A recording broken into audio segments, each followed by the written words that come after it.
The crowd sits on the edge of their seats, waiting in anticipation for the beginning of the race. The anxious team members fix their eyes on the track, hoping that all their hard work will result in victory.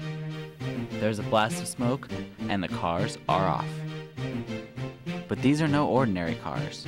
They are miniature CO2-powered racing cars, and they are part of a competition called Formula One in Schools.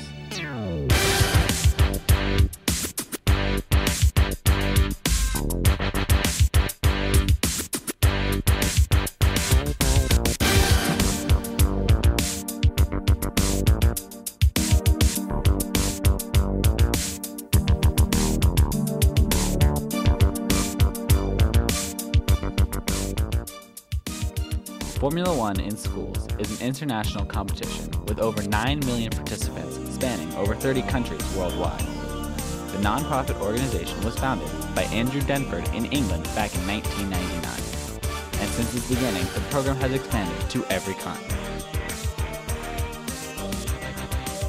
F1 in Schools began primarily as a design competition, but since its start, the project has evolved to encompass much more.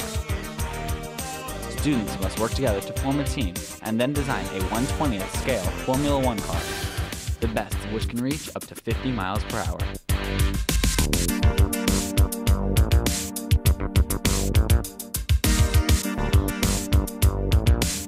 There are 5 main components to Formula One in Schools: design, analyze, make, test, and race. What's interesting about the F1 program, particularly for middle school, is that the process the kids go through in engineering their car and testing is that many of the same steps that they use during this process are the scientific steps. So I think it drives home just those steps. Participation in F1 in Schools is very easy. You can access information on how to join from the F1 in Schools website at www.f1inschools.com. From there, you register with the Technology Student Association, who is one of F1 in Schools partners. Getting involved with F1 costs $150. This provides the school with software and the necessary equipment to begin making a Formula One car.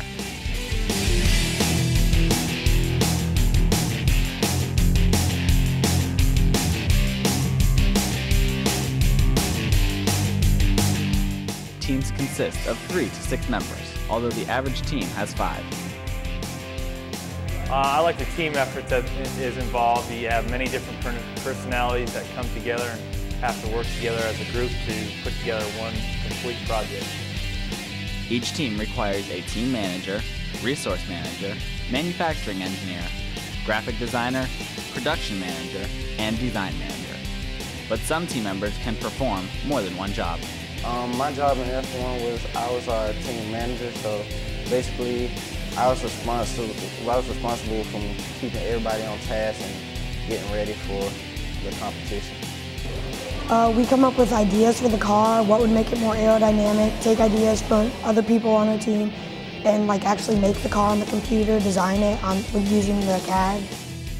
The competition may sound like it's directed towards boys, but in fact, 1/3 of the participants are female.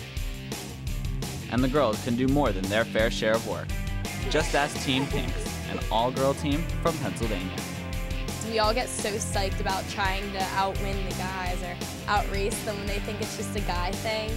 And we're like, no, we're girls who can do anything that they can.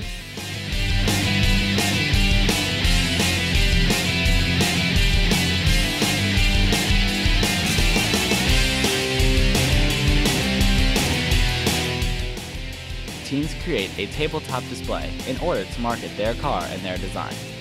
The displays are required to be 3 feet by 4 feet by 18 inches.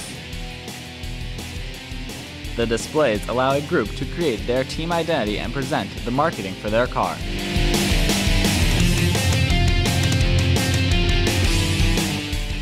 Teams are also interviewed by a panel of judges. They are asked about their design process, the biggest challenges overcome during the process, and other questions about their cars and teams. A well-prepared, eloquent interview can help add points to a team's score. They need to give an informative presentation. They need to explain some aspects of the design process. They need to tell us their initial ideas and how they develop that. And we'd like to see them also talk with some visual aids. Those are always nice to have some visual aids, either a laptop, their presentation board, portfolio, the actual car.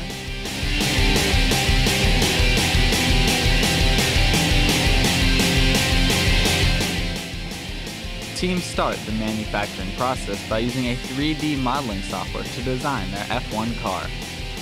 Then, the design is tested with a computational fluid dynamics program, which tests the fluid dynamics of the car in a virtual wind tunnel. After a team is satisfied with the design, a CNC router is used to machine the car. Once the car is machined, team members sand, paint, and add decals to the car. They also mount the wheels and axles. Last, the cars are tested in smoke and wind tunnels to ensure that the car is fluidly dynamic. Finally, the car is ready to race.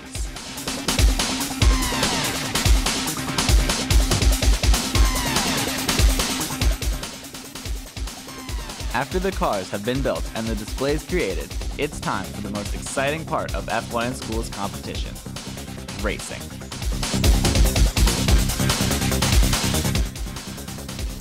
Let's go racing.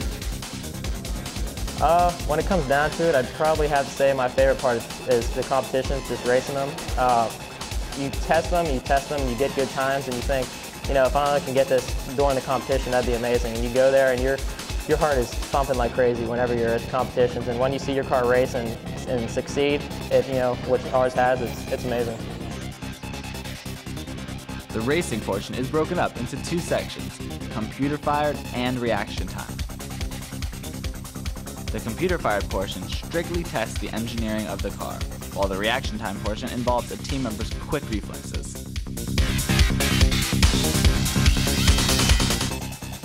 The cars receive their initial burst of energy when a mini CO2 cartridge in the back of the car is punctured. However, the CO2 lasts only about 0.2 of a second, and the rest of the time, the car is just coasting. But that doesn't stop these little cars from moving surprisingly fast. Good cars take just over a second to travel down the 80-foot track.